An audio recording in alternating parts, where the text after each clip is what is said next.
Hi, today I have a reading from A Course in Miracles. This is Chapter 8, The Journey Back, Section 1, The Direction of the Curriculum. Okay, Paragraph 1. Knowledge is not the motivation for learning this course. Peace is.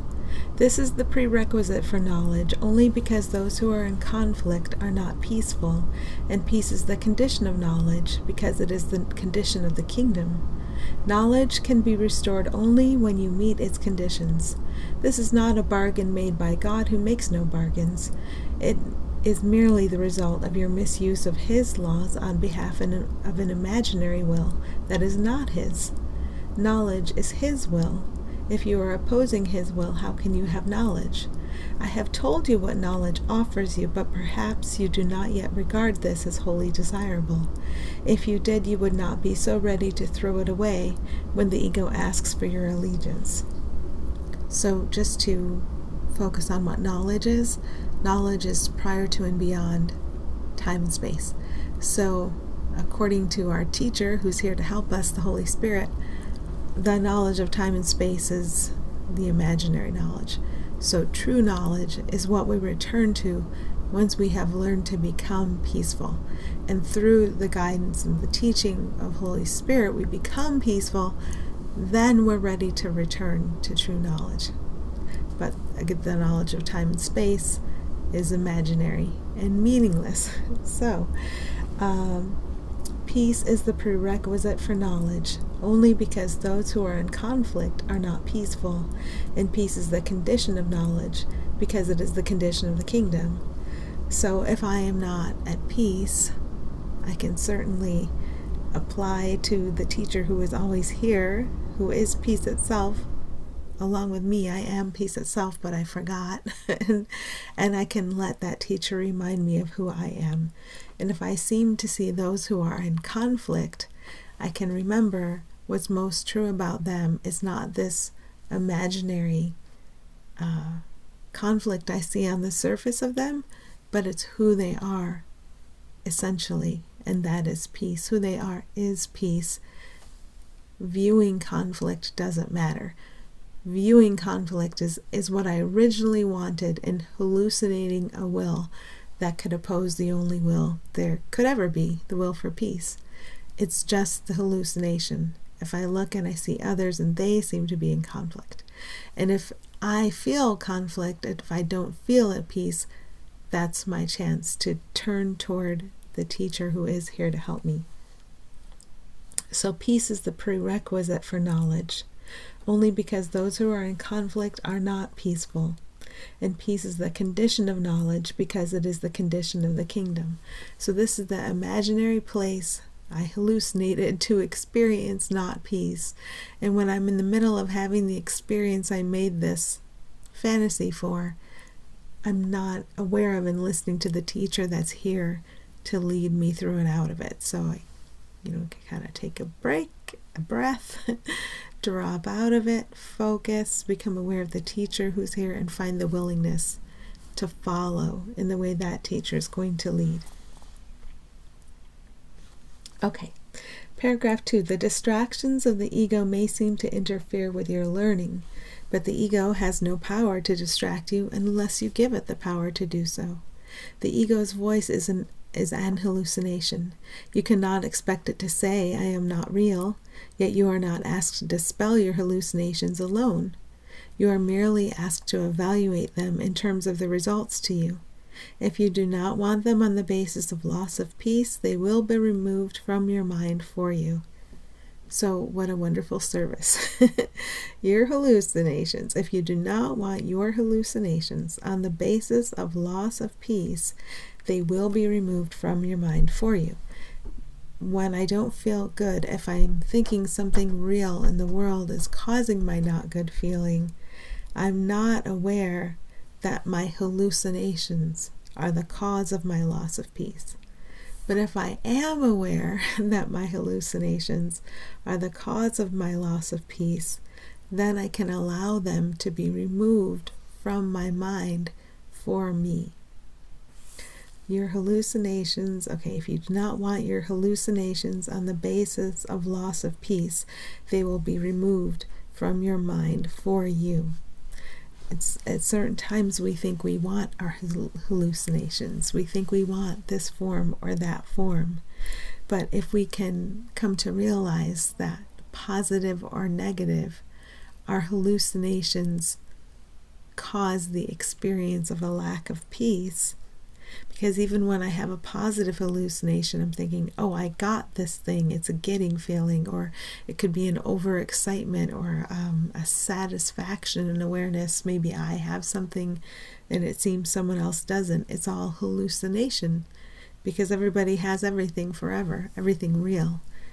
And if I'm still thinking my hallucinations can give me something, then I'm not in the place where I can say clearly, this is what causes my lack of peace, and so I will let my hallucinations be removed from my mind for me. Okay, paragraph 3. Every response to the ego is a call to war, and war does deprive you of peace. Yet in this war there is no opponent. This is the reinterpretation of reality that you must make to secure peace, and the only one you ever need make. Those whom you perceive as opponents are part of your peace, which you are giving up by attacking them. How can you have what you give up? You share to have, but you do not give it up yourself. When you give up peace, you are excluding yourself from it. This is a condition so alien to the kingdom that you cannot understand the state that prevails within it. So back to those whom you perceive as opponents are part of your peace, which you are giving up by attacking them. And if I replace those who you perceive as your opponents, anyone who seems to cause the very, very, very, very tiniest bit, microscopic, minuscule bit of lack of peace in me is someone I'm attacking, because I'm perceiving them as a cause of lack of peace. So everyone who falls in that category counts as an opponent. And what am I doing? I'm attacking them because they are part of my peace, and I'm giving up my peace. Those whom you perceive as opponents are part of your peace, which you are giving up by attacking them. So if I believe they are something other than the peace they have always been, and they always will be, then I'm attacking my awareness of what they really are. I'm covering it up with a fear surface, insisting that there's something else. Okay. Paragraph 4. Your past learning must have taught you the wrong things, simply because it has not made you happy. On this basis alone, its value should be questioned. If learning aims at change, and that is always its purpose, are you satisfied with the changes your learning has brought you? Dissatisfaction with learning outcomes is a sign of learning failure, since it means that you did not get what you wanted.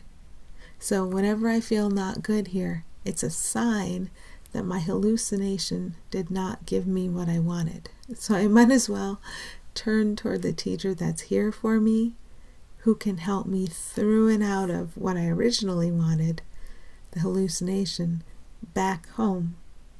Dissatisfaction with learning outcomes is a sign of learning failure, since it means that you did not get what you wanted. So if I feel not good, I've been trying to get peace out of a fantasy, and I can't, because peace is prior to and beyond this fantasy. So Holy Spirit is here to lead me through and out of the fantasy, back home to peace. Okay, paragraph 5. The curriculum of the atonement is the opposite of the curriculum you have established for yourself, but so is its outcome. If the outcome of yours has made you unhappy, and if you want a different one, a change in the curriculum is obviously necessary. The first change to be introduced is a change in direction. A meaningful curriculum cannot be inconsistent. If it is planned by two teachers, each believing in diametrically opposed ideas, it cannot be integrated. If it is carried out by these two teachers simultaneously, each one merely interferes with the other. This leads to fluctuation, but not to change. The volatile have no direction. They cannot choose one because they cannot relinquish the other, even if it does not exist. Their conflicted curriculum teaches them that all directions exist and gives them no rationale for choice. So the important thing to remember is that we always do have a choice. The curriculum of the atonement is the opposite of the curriculum you have established for yourself, but so is its outcome. So I, being insane, established for myself a curriculum, and the goal of the curriculum was lack of peace. I fooled myself by telling me it would be satisfaction and triumph over the only power there is, but it's just lack of peace. So the curriculum of the atonement is the opposite of the curriculum you have established for yourself, but so is its outcome. So if we can see clearly that the hallucination we originally wanted is never going to give us an outcome of happiness, then we can clearly and finally decide the ego is not my teacher ever. In any situation, in any moment, the ego is not my friend. I have to turn consistently toward what Spirit's telling me. I have to follow one teacher, or else I'm just going to keep going back and forth and back and forth. And once we get really tired of it, really, the back and forth serves us because we start to understand, I am so done with this. I'm so tired of it. And then when we get so tired of it, the back and forth stops and we really start following this teacher who's always here for us. Okay, paragraph 6. The total senselessness of such a curriculum must be fully recognized before a real change in direction becomes possible. You cannot learn simultaneously from two teachers who are in total disagreement about everything. Their joint curriculum presents an impossible learning task. They are teaching you entirely different things in entirely different ways, which might be possible except that both are teaching you about yourself. Your reality is unaffected by both, but if you listen to both, your mind will be split about what your reality is.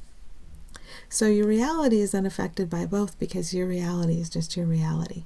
And Holy Spirit's not going to change your reality. Your reality always has been your reality, even though we're covering it up with something else. And ego can't change your reality. It can cover up your reality, but it can't change it.